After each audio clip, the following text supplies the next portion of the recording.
नमस्कार, आप देख रहे हैं VIS 24 न्यूज़ का खास शो पंचायत चुनाव यात्रा। मैं अब्दुल कुद्दूस आपके साथ। मैं अभी हूँ अंधराठाड़ी उत्तरी पंचायत में और मैं आपको बता दूँ अंधराठाड़ी उत्तर पंचायत जो है वो अंधराठाड़ी प्रखंड अंतर्गत आता है। चलिए, मैं अभी मुखिया प्रत्याशी जो प्रियंका कुमारी हमारे साथ बात करने के लिए मौजूद है, उनसे बात करूँगा और जानने का कोशिश करूँगा कि ये अपने पंचायत में विकास का कौन सा मुद्दा लेकर आई हुई है। और निवेदक के रूप में जो हमारे साथ बात करने के लिए अभी बैठे हुए हैं, इनका नाम है राजा कुमार राज जी। सबसे पहले आपका स्वागत है हमारे चैनल VIS 24 न्यूज़ पे।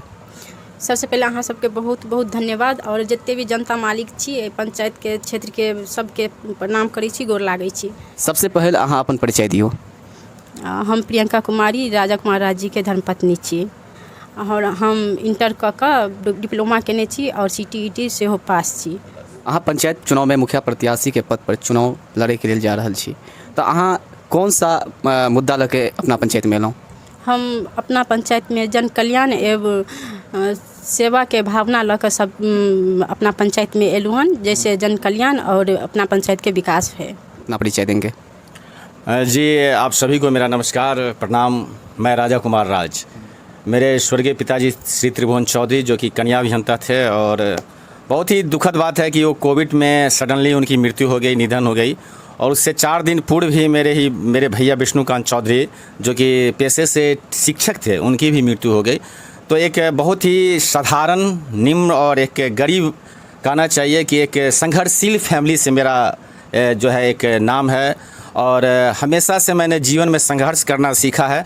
और इससे पहले भी मैं राजनीति में आ चुका हूँ, ये मेरी दूसरी मर्तबा प्रयास है। और ये जो लड़ाई है ये सामाजिक क्रांति के लिए एक लड़ाई है, सामाजिक चेतना के लिए मेरी ये लड़ाई है। पिछली बार आप पंचायत चुनाव में आए थे, कौन सा पद पे चुनाव लड़े थे अपने पंचायत में?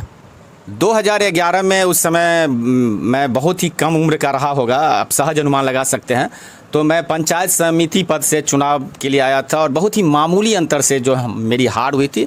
और मुझे लगा कि उस समय फिर मैं अपने आप को स्थापित नहीं कर पाया राजनीति में, जो कि एक मैं कह सकता हूं कि एक लड़कपन की जो भूल होती है, बचपना की जो भूल होती है, उसके बाद में मैं अपने आप को कंटिन्यू नहीं कर पाया। लेकिन इस बार 2021 के पंचायत चुनाव में खासकर जो हमारे गांव की समस्या, इस पंचायत की जो समस्या है, उसको लेकर कहीं ना कहीं जो जनमानस में और खासकर बुद्धिजीवियों के तरफ से एक बहुत बड़ी पहल थी कि आप इस चुनाव को लीड करें, आप आकर मोर्चा को संभालें। और बहुत सारे हमारे अभिभावकगण इस बात के लिए हम जो है हमसे संपर्क किए, लगातार हमारी उनकी वार्ता होती रही। और कहीं ना कहीं जो है एक जो पंचायत की समस्या है उसको देखते हुए मुझे आना ही पड़ा। कब मन बना कि मुखिया पद से लड़ूं? देखिए, अगर हम ग्राम पंचायत की बात करें तो मुखिया पद एक बहुत ही महत्वपूर्ण पद है। और जब अपने घर के अगल बगल के घरों में ये जब एक महिला रोती हुई निकलती है और जब पता चलता है कि उनको इंदिरा आवास में 40,000, 30,000, 20,000 रुपया ले लिया जाता है, एक मामूली राशन कार्ड के नाम पे, एक वृद्धा पेंशन के नाम पे, शौचालय के नाम में 2,000 रुपया, 1,500 रुपया, 2,500 रुपया ले लिया जाता है, तो कहीं ना कहीं ये अंदर से एक पीड़ा उत्पन्न होती है। और कहीं ना कहीं मुझे ये लग रहा था कि इस चुनाव में और समाज के इस क्रांति में मोर्चा संभालना चाहिए, आना चाहिए। क्या आप पे जनता विश्वास करे कि अगर आप मुखिया पद पे जीतेंगे तो आप इस चीज़ को ख़त्म कर देंगे, भ्रष्टाचारी को ख़त्म कर देंगे? बिल्कुल बिल्कुल, आप सही आपका सवाल है, बहुत अच्छा आपका ये सवाल है।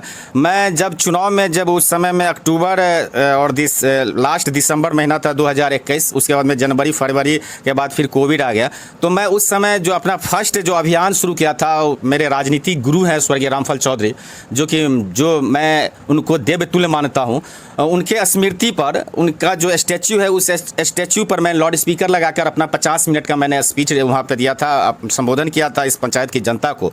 और मैं भगवती का शपथ लेकर संकल्पित होकर मैं कहा था कि जो भी सारे योजना है, चाहे वो इंदिरा आवास योजना हो, शौचालय हो, वृद्धा पेंशन हो, राशन कार्ड हो, जो भी सरकारी लाभ आम आदमी के लिए, लाभुकों के लिए है, उसमें मैं 1 रुपया नहीं लूँगा। ये मैं भगवती की शपथ लेकर मैं निष्ठापूर्वक वहाँ पर ये शुरुआत किया था। उसके बाद कुछ ही दिनों के बाद मैं एक 4 पहिए गाड़ी पे, डीजे गाड़ी पर जो है साउंड बॉक्स और लाउड स्पीकर के माध्यम से पूरी पंचायत में एक गली गली में घूमकर ये संकल्प लेकर मैं जनता के बीच गया हूँ कि अगर आप मुझे एक मौका देते हैं, प्रियंका जी की आप जीत सुनिश्चित करते हैं, तो मैं 1 रुपया भी रिश्वत के तौर पर नहीं लूँगा। इस पंचायत के अंदर जो भ्रष्टाचार है, रिश्वतखोरी है, उसको बिल्कुल समाप्त करूंगा और इस दलाली प्रथा को मैं समाप्त करके डायरेक्ट मुखिया और जनता के बीच हमारा जो है एक संबंध बरकरार रहेगा, बीच का बिचौलिया मिट जाएगा। तो अंधाठारी उत्तरी पंचायत में कौन कौन से गांव आते हैं और कितने वार्ड हैं? मैं आपके न्यूज़ चैनल से मैं आभार प्रकट करना चाहूँगा और नमस्कार करना चाहूँगा कलुआ और पलाड़ गांव को।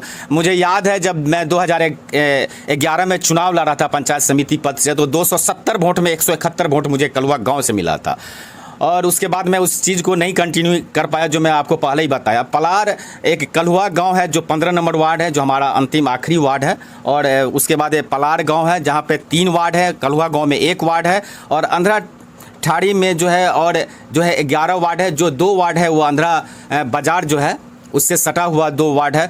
तो तमाम वार्डों में आज कहीं ना कहीं युवाओं में जो जोश है, उत्साह है, उमंग है, वो देखने लायक है। और सही मायने में जो चुनाव का रंग होता है गुलाल, वो कहीं ना कहीं युवाओं के चेहरे पर आपको दिखाई देगा जब अंधराठाड़ी उत्तर पंचायत के युवाओं के बीच आप जाएंगे। इस बार आप चुनाव लड़ रहे हैं तो आपका खास मुद्दा क्या है अपने पंचायत में? देखिए, मुद्दे तो बहुत सारे हैं, 1 मुद्दा 2 मुद्दा पर, लेकिन अगर आप महत्वपूर्ण 2-3 मुद्दे की अगर मैं चर्चा करूं, 2-4 मुद्दे की चर्चा करूं, तो मेरी सबसे बड़ी प्राथमिकता होगी कि अंधराठाड़ी उत्तर पंचायत में सड़कों के साथ नाला का निर्माण करना, ये मेरी सबसे पहला ये प्राथमिकता होगा। दूसरा कि जो भ्रष्टाचार है अंधराठाड़ी उत्तर पंचायत के अंतर्गत, जो रिश्वतखोरी है, उसको बिल्कुल समाप्त करना, दलाल और बिचौलियों को बिल्कुल ही ख़त्म कर देना। और तीसरा अगर मुद्दा कहा जाए तो बहुत ही महत्वपूर्ण एक मेरा मुद्दा है, वो है मुद्दा मेरा आम सभा का। मैं कोई भी काम बगैर जनता के दरबार में जाए बगैर नहीं करूंगा, ये मेरा प्रयास रहेगा। और सारे काम जनता के बीच जाकर आम सभा करके ही मैं पूरा करूं, ये मेरा बिल्कुल लक्ष्य और प्राथमिकता रहेगा। जी, आपको स्वास्थ्य और शिक्षा के विषय पे क्या कहना है? स्वास्थ्य और शिक्षा की अगर बात करें तो बुनियादी स्तर जो है अंधराठाड़ी उत्तर पंचायत से उससे उबर नहीं पाया है। स्वास्थ्य और शिक्षा के बारे में वर्तमान निवर्तमान मुखिया कभी आज तक सोचे ही नहीं है। बहुत अच्छी आपका ये सवाल है और होना ही चाहिए। ये पंचायत बिल्कुल ही वंचित है। अगर प्रियंका कुमारी जी इस चुनाव को जीतती है, इनकी जीत सुनिश्चित होती है, तो स्वास्थ्य और शिक्षा में एक व्यापक बदलाव आपको देखने को मिलेगा, जिसमें बहुत सारे पहल हम लोग का जारी है और नियंत्रण जारी रहेगा और एक बेहतर एक आदर्श पंचायत आपको देखने को मिलेगा। आप अंधराठाड़ी उत्तरी पंचायत के जनता को क्या कहना चाहेंगे हमारे VOS24 न्यूज़ के माध्यम से? देखिए, मैं उनसे प्रार्थना करना चाहूँगा, गुजारिश करना चाहूँगा, निवेदन करना चाहूँगा।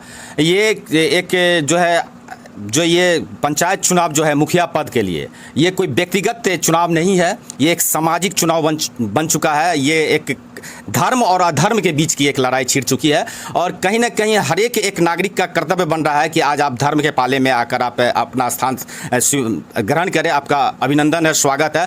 और मैं तमाम अंधराठाड़ी के युवाओं से, बुद्धिजीवियों से और जो हमारे शोषित वंचित हैं, वो महिला हों, बुजुर्ग हों, नौजवान हों, छात्र हों, छात्रा हों, हमारे माता बहनी हो, जो भी है, सभी से मेरा प्रार्थना होगा कि जो है इस नई चेतना के साथ, नई उमंग और जोश के साथ में आए और हम सब मिलकर अगर काम करेंगे तो हमारा पंचायत जो है बिहार स्तर पर जाना जाएगा, पहचाना जाएगा। जी, आपका क्या अपील है अपने पंचायत के जनता से? उन लोगों से बस मेरा यही अपील है कि एक बार सिर्फ विश्वास कीजिए हम पर, आप लोग के विश्वास पे पूरी कोशिश करेंगे कि खरा उतरे। जी, हमारे साथ अभी बात कर रही थी मुखिया प्रत्याशी प्रियंका कुमारी, जो इंटरमीडिएट है, DLED भी की हुई हैं और CTT भी क्वालिफाइड है, और निवेदक के रूप में जो राजकुमार हमसे बात कर रहे थे, वो भी ग्रेजुएट हैं। आप देख रहे थे VOS24 न्यूज़ का खास शो पंचायत चुनाव यात्रा। मैं अब्दुल कुद्दूस, धन्यवाद।